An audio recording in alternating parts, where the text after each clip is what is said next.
Então, nós vamos iniciar agora o estudo, né, da Vigília Pascal, domingo da Páscoa na ressurreição do Senhor. Então, vamos nessa. Primeira rúbrica. Segundo a antiquíssima tradição, essa noite é uma vigília em honra do Senhor. Assim, os fiéis, segundo a advertência do Evangelho, tendo nas mãos lâmpadas acesas, assim como quem espera o Senhor, para que ao voltar ele os encontre vigilantes e os faça sentar à sua mesa. Então é necessário preparar as velas, avisar a comunidade para que possam levar velas e ter umas velas também da própria igreja preparada para aqueles que esquecerem, né? A vigília dessa noite, que é a mais sublime e nobre de todas as solenidades, seja única em cada igreja. Ela se realiza da seguinte maneira: após a celebração da luz e da proclamação da Páscoa, que constitui a primeira parte dessa vigília, a Santa Igreja medita as maravilhas que o Senhor Deus realizou desde o início para o seu povo, que confia em sua palavra e sua promessa, segunda parte ou liturgia da palavra. Até que ao despontar da manhã, com os novos membros que renasceram do batismo, terceira parte, ela é convidada à mesa que o Senhor preparou para o seu povo, no memorial de sua morte e ressurreição, até que ele venha, quarta parte. Olha que lindo! Toda a vigília pascal seja celebrada durante a noite, de modo que não comece antes do anoitecer e sempre termine antes da aurora do domingo. Mesmo celebrada antes da meia-noite, a missa da vigília é a missa pascal do domingo da ressurreição. Então essa missa já é domingo de Páscoa. Quem participa da missa da noite pode de novo comungar a missa do dia. Quem celebra ou concelebra a missa da noite também pode celebrar ou concelebrar a missa do dia. A vigília pascal substitui o ofício das leituras. O sacerdote é auxiliado pelo diácono como de costume. Na ausência dele, as funções em sua ordem são assumidas pelo sacerdote celebrante ou um concelebrante, com exceção daquelas que serão indicadas abaixo. O sacerdote utiliza vestes sagradas de cor branca, como para a missa. Preparem-se velas para todos os que participam da vigília. Então, primeira coisa, preparar velas. Segundo, as luzes da igreja estejam apagadas, elas iniciam apagadas. Correto? E inicia a primeira parte, né, do solene início da vigília pascal, ou lucernário. Então, a primeira parte é a bênção do fogo e preparação do círio. Essa parte aqui pode ser um pouquinho confusa, porque ela tem várias formas aqui e pode acabar confundindo, mas vamos interpretar. 6. Em lugar conveniente, fora da igreja, prepare-se a fogueira. Estando-se a assembleia reunida em volta, aproxima-se o sacerdote com os ministros, levando um deles o círio pascal. Então, a gente tem que preparar a fogueira. Então, olha para você ver. Tem que preparar as velas, as luzes da igreja tem que estar apagada, tem que se preparar a fogueira, certo? E levar o círio pascal. Olha que interessante. Não se trazem a cruz processional e velas. Nesse dia, apenas a única vela é o círio pascal. Tirando as velas do altar, né? As velas em que utiliza no Evangelho, não vão se utiliza no Evangelho, por exemplo, não vão ser utilizadas. Que a única vela principal é o círio, a reverência. E também não se leva a cruz processional nesse momento. Quando não se pode preparar o fogo fora da igreja, realiza o rito adiante como o número 13. Enquanto todos fazem o sinal da cruz, o sacerdote diz, em nome do Pai e do Filho e do Espírito Santo, e em seguida saúda a assembleia reunida como de costume, e explica brevemente o sentido da vigília noturna com essas palavras ou outras semelhantes. Então faz em nome do Pai a saudação e faz a introdução. Meus irmãos e minhas irmãs, nessa noite santíssima, a fogueira já vai estar acesa. Então, em seguida, o sacerdote abençoa o fogo, dizendo com mãos estendidas. Então, está aqui a oração sobre o fogo. Certo? Eu já vi acontecer de levar caldeirinha para aspergir o fogo. Não, gente, não tem isso não. Não tá descrito aqui, a gente pula isso. Terminada a bênção do fogo novo, um dos ministros traz o círio pascal ao sacerdote, o qual, com estilete, grava no círio uma cruz. Em seguida, traça em cima da cruz a letra grega alfa, embaixo a letra ômega, entre os braços da cruz, os 4 algarismos que designam o ano em curso, quando se diz o seguinte: Cristo tem hoje, princípio e fim, alfa e ômega, a ele o tempo, a eternidade, a glória e o poder, pelos séculos sem fim. Amém. E aqui o que tem que fazer durante cada parte dessa oração. Feita a incisão da cruz e os outros sinais, o sacerdote pode aplicar no círio 5 grãos de incenso em forma de cruz enquanto se diz: por suas chagas gloriosas, o Cristo Senhor nos proteja e nos guarde. Amém. Então, esse é o formato, né, se tiver a fogueira. Só que pode ser que não tenha, né? Então, onde por alguma dificuldade não puder acender uma fogueira, a bênção do fogo adapta-se às circunstâncias. Estando a Assembleia se reunida, como de costume no interior da igreja, o sacerdote dirige-se à porta com os ministros, trazendo um deles o círio pascal. O povo, tanto quanto possível, volta-se para o sacerdote. Depois de saudação e exortação, como acima no número 9, número 9 é o em nome do Pai, a introdução e a oração sobre o fogo, né? Então, bença o fogo. E caso se prefira, pode-se preparar e acender o círio conforme os números 10 a 12, né? Que é essas incisões que foram feitas, certo? Ok, tendo abençoado o fogo e do círio, né?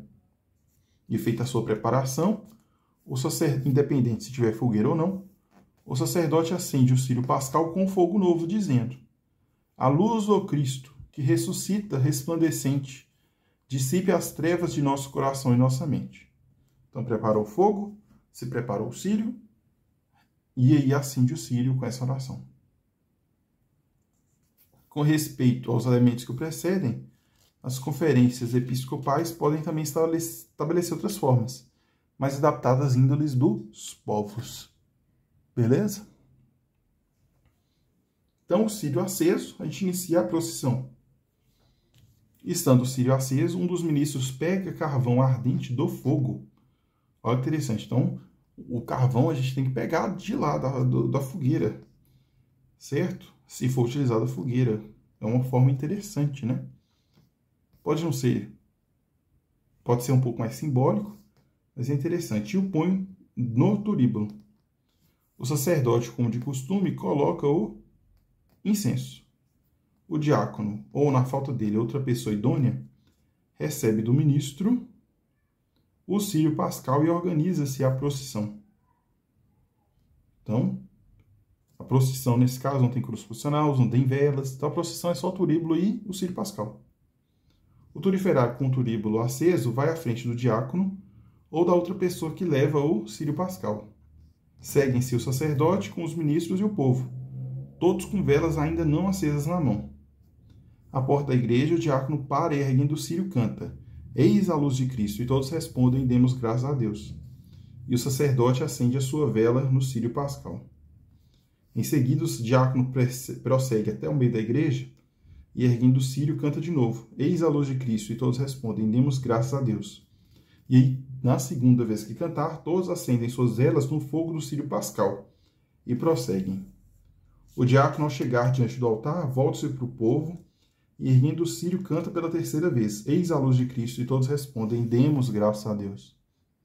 E aí, em seguida, o diácono coloca o círio pascal no grande candelabro, preparado junto ao ambão ou no centro do presbitério. Então, esse lugar vai ficar o nosso círio, né? E acende-se as luzes da igreja, exceto as velas do altar. Porém, essa não é a única forma, tá? Que mesmo já vai dizer. Contudo, sugerem-se que sejam acesas apenas algumas luzes para a liturgia da palavra e a totalidade delas no momento do glória. Isso aqui é interessante, que o missal anterior não abordava essa questão. Já era costumeiro. Eu já vi isso acontecer na maioria das vezes. isso dessa forma, né? De que apenas algumas luzes iam para a liturgia da palavra, mas a totalidade dela somente no glória.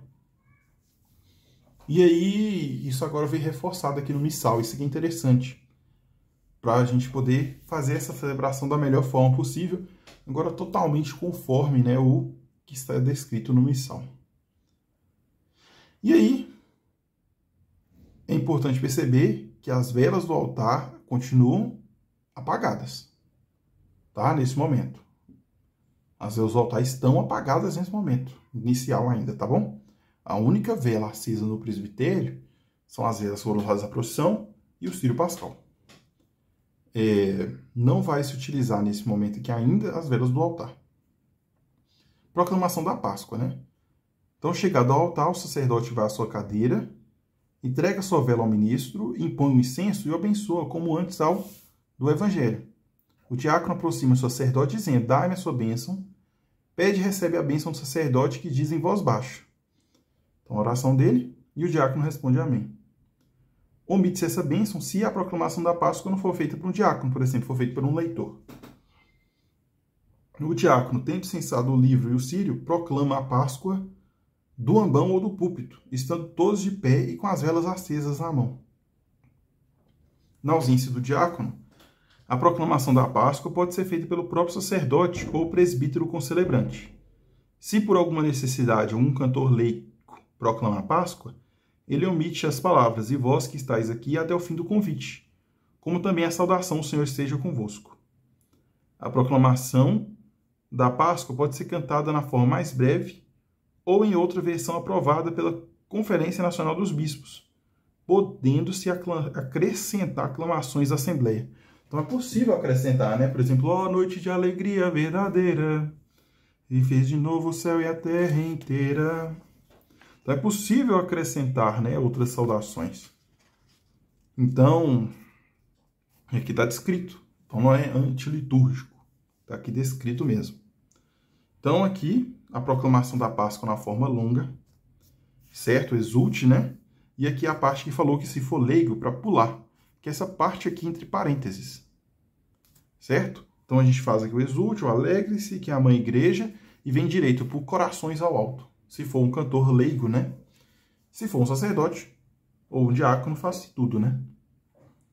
E aí continua tudo como de costume, até o final no amém. Se for a forma breve, aqui tem as partituras, né? Se for a forma breve, aqui o exulte, o alegre-se, que é a mãe igreja. Aquela parte já foi omitida, então é só o Senhor esteja convosco, que nós vamos omitir aqui na forma breve, se for um cantor leigo. Tá certo? Então, dessa forma, se proclamamos, fazemos a proclamação da Páscoa, né? O exulte. E aí, ao final do exulte, encerra-se, né, a primeira parte dessa solene liturgia, dessa solene vigília pascal. Iniciamos a segunda parte, que é a liturgia da palavra. Então, aqui, né, nessa vigília, mãe de todas as vigílias, propõe-se 9 leituras. 7 do Antigo Testamento e 2 do Novo. Epístola e Evangelhos.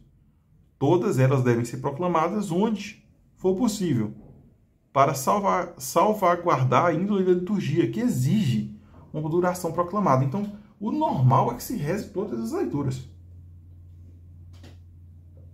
Então, o normal é esse, que se reze todas as leituras na vigília pascal. Porém, por graves razões de ordem pastoral, pode-se diminuir o número de leituras do Antigo Testamento, tendo-se, porém, em conta que a leitura da palavra de Deus é parte fundamental dessa vigília pascal. Então, isso é extremamente importante. Aí, qual que é a regra? Pelo menos 3 leituras do Antigo Testamento. Que é a lei dos... leiam-se pelo menos 3 leituras do Antigo Testamento, se for reduzir, né, das 7, lê-se pelo menos 3, a saber, da lei e dos profetas. Cantem-se os respectivos salmos responsoriais. Aí tem uma que nunca pode ser omitida. A leitura do capítulo 14 do livro do Êxodo, com seu cântico, nunca pode ser omitida. Então, ela nunca pode ser omitida, mesmo nesse caso em que a gente faça menos leituras, né? Se for fazer só 3, uma delas tem que ser essa do Êxodo. Tá certo? Então, assim que terminar o exulte, apagadas-se as velas, sentam-se todos. Antes de começarem as leituras, o sacerdote dirige-se ao povo com estas palavras ou outras semelhantes. Meus irmãos e minhas irmãs, tendo iniciado solenemente essa vigília, ouçamos agora o silêncio do coração a palavra de Deus. Meditemos como ele salvou outrora o seu povo, e nesses tempos últimos enviou o seu Filho como Redentor. Peçamos que o nosso Deus leve à plenitude da redenção essa obra pascal da salvação. E aí seguem-se as leituras. Então, o leitor dirige-se ao ambão e proclama a leitura. Em seguida, o salmista ou o cantor profere o salmo, do qual o povo se associa pelo refrão. Então, primeira leitura com seu salmo. Depois, todos se levantam e o sacerdote diz, oremos. Após certo momento de silêncio, diz-se a oração. Pode-se também substituir o salmo responsorial por um tempo de silêncio. Nesse caso, omite-se a pausa depois do oremos. Então, primeira leitura, salmo, oremos, oração após a primeira leitura. Certo? Está aqui. Nesse caso, o salmo pode ser omitido por um momento de silêncio, né? Tem duas opções após essa primeira leitura, né? Que é a criação. Essas duas opções, certo? E aí vem aí isso daqui se repete. Para a segunda, para a terceira leitura, assim sucessivamente, até a sétima. Então tem que a oração depois da segunda leitura, oração depois da terceira leitura, certo? Aí é importante ficar atento, se for omitido, para pular algumas dessas também. Tem duas opções para orações depois da terceira leitura, certo? Que estão aqui. Oração depois da quarta leitura, certo? Oração depois da quinta leitura, da sexta leitura e duas opções para a sétima leitura. Beleza? Então, depois dessa última leitura do Antigo Testamento, o seu salmo e sua oração, né, que é uma dessas duas, acendem-se as velas do altar. Então, é nesse momento que vai se acender. Por quê? E o sacerdote entoa o hino Glória a Deus nas alturas. Então, terminou a oração da sétima leitura, né, ou da última leitura do Antigo Testamento, se for reduzido, né, a quantidade de leituras, vai acender as velas do altar e entoar o Glória. E, conforme a gente viu aqui, né, vai terminar, né, de acender as luzes da igreja, certo? Acendemos um pouco ali no final do exulte, ao início do exulte, aliás, ao final do exulte, né? Eu me confundi agora. Vou voltar aqui, que é bom a gente estar sempre olhando, que isso aqui a gente não pode se confundir, tá certo? Não? Aqui, ó. Contudo, que sejam acesas apenas algumas luzes para a liturgia da palavra e a totalidade delas no momento do glória. Então, nesse momento, a gente termina de acender as luzes da igreja também. Então, são três coisas, tem que ficar atento.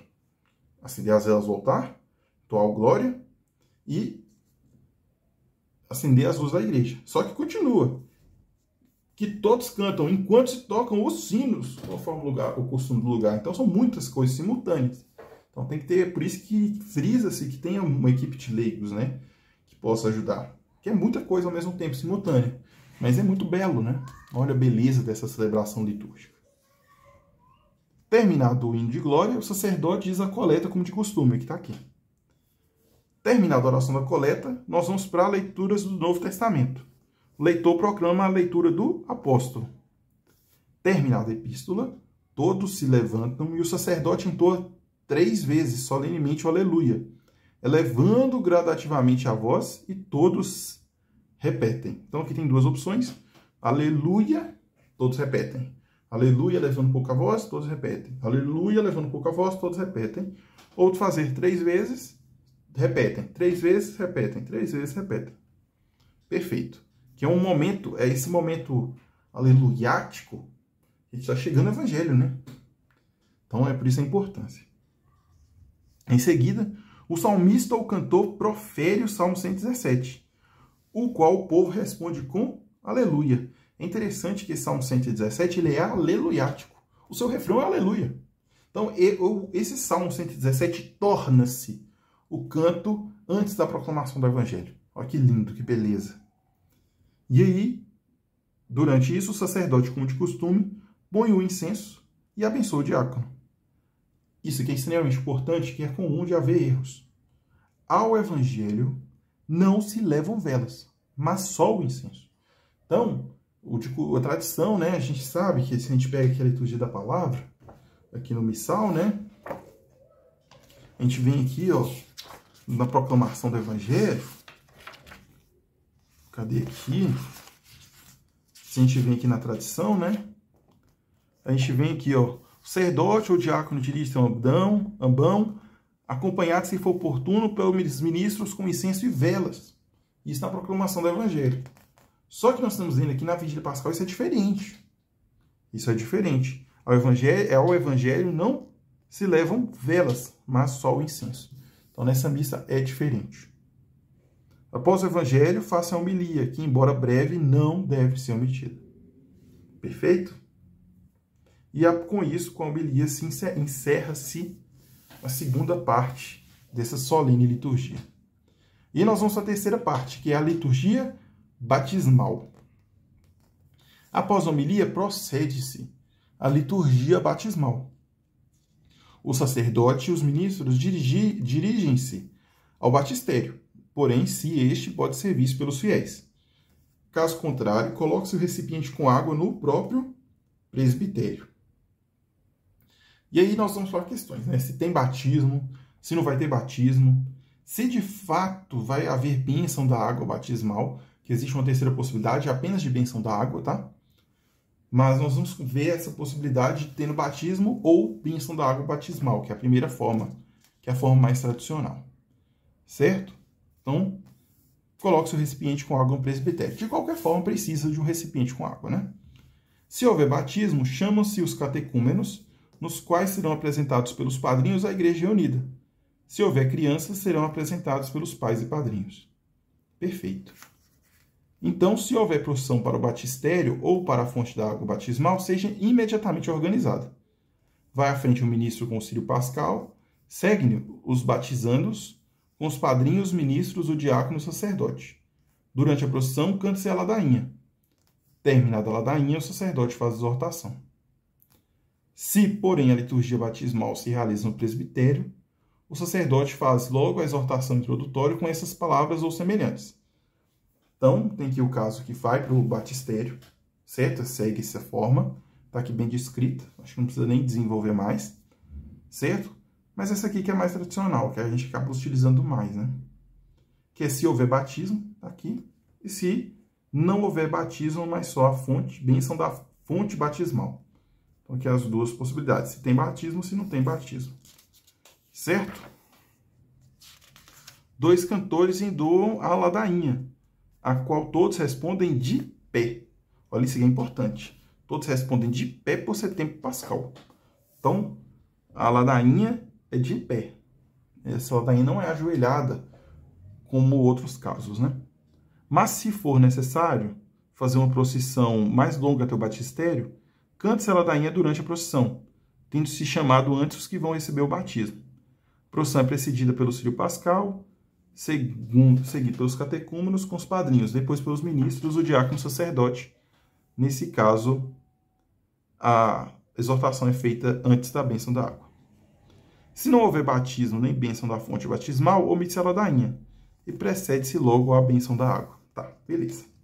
Vamos ver essa questão aqui, tendo bênção da fonte batismal ou tendo batismo. Então tá aqui a ladainha de todos os santos, né? Na ladainha pode-se acrescentar o nome de alguns santos, sobretudo titular da igreja ou dos padroeiros do lugar, e daqueles que serão batizados. Então, tá aqui.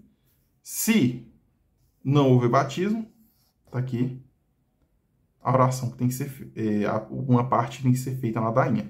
Se não houver batismo, mas somente a bênção da fonte batismal, é essa parte aqui, na ladainha, certo? Beleza. Tendo finalizada a ladainha, as rúbricas continuam, né? Se houver batismo, o sacerdote, mãos estendidas, diz a seguinte oração. Tá aqui, mas só se tiver batismo. Se não tiver, isso aqui pula. Certo? E aí tem a bênção da água batismal. Tá aqui a oração da bênção da água batismal. Certo? E aí, tendo feito a oração, Se for oportuno, mergulhando 1 ou 3 vezes o cílio pascal na água, prossegue, né? Aqui continua a oração. E mantendo o cílio pascal, continua a oração também. Retire então o cílio da água enquanto a Assembleia clama: Fontes do Senhor, bendizei o Senhor, louvai-o e exaltai-o para sempre. Então aqui é a bênção da batismal, né? Que começa aqui, bênção da água batismal, começa aqui e vai finalizar somente aqui. Tem essa questão do cílio. Retire-se então o cílio da... E aqui o cerramento dessa parte da bênção da água batismal. É bastante coisinha, mas vamos continuar. E aí, terminada a bênção da água batismal e feita a aclamação da Assembleia, o sacerdote de pé interroga os adultos e os pais ou padrinhos de crianças para que façam a renúncia, conforme se determina no respectivo ritual romano. Se na unção do óleo dos catecúmenos adultos não for feita antes, durante os ritos de preparação imediata, faça nesse momento. Então, o sacerdote interroga cada um dos adultos sobre a fé, e no caso da criança, pede-se a tríplice profissão de fé de todos os pais e padrinhos juntos, como se indica nos respectivos rituais. Onde nessa noite forem muitos os batizados, pode-se organizar o rito de forma que logo depois das respostas dos batizados, padrinhos e pais, quem preside, peça e receba as promessas batismais de todos os presentes. Terminadas as interrogações, o sacerdote batiza os eleitos, adultos e crianças. Depois do batismo, unge as crianças com crisma. A todos, porém, adultos ou crianças, entregue-se a veste branca. Então, o sacerdote ou o diácono recebe o cílio pascal das mãos do ministro e acendem-se as velas dos recém-batizados. Omite-se o rito éfeta para as crianças. Depois disso, a não ser que a ablução batismal e os ritos explicativos tenham sido feitos no presbitério, volta-se a ele em procissão, organizado como antes, com os batizados, os padrinhos e os pais carregando as velas acesas. Durante essa procissão, canta-se Eu Vi ou outro cântico adequado. Se os adultos forem batizados, o bispo ou, em sua ausência, o presbítero que batizou, ministre imediatamente o sacramento da crisma no presbitério, conforme indicado no pontifical ou ritual romano. Então, bastante rúbrica, né? Se tiver batizado, é importante estudar com mais calma, né? Do que a gente está fazendo aqui, se houver o batizado, né? É importante dar uma revisada, estudada com mais calma. Vou pular essa parte, porque no rito não... Para esse vídeo já está ficando bem longo aqui, eu estou vendo, 27 minutos. Então, a ideia não é ser eterno também, não. Porém, vamos lá. Esse caso aqui, da liturgia batismal, esse primeiro é se tiver batismo ou bênção da água batismal, certo? Tem ladainha, que tem bênção da água batismal, certo? Se tiver batismo, tem o batismo, certo? Porém, exige uma forma mais simples, que é a bênção da água simples, né? Se não houver batismo, nem bênção da fonte batismal, o sacerdote abençoa a água para a aspersão do povo com a seguinte oração. Então, tá aqui a oração, certo? E aí, beleza. Agora, independente, após o rito do batismo e confirmação, ou se não houver batismo após a bênção da água, então, independente de qual das formas que foram utilizadas, né?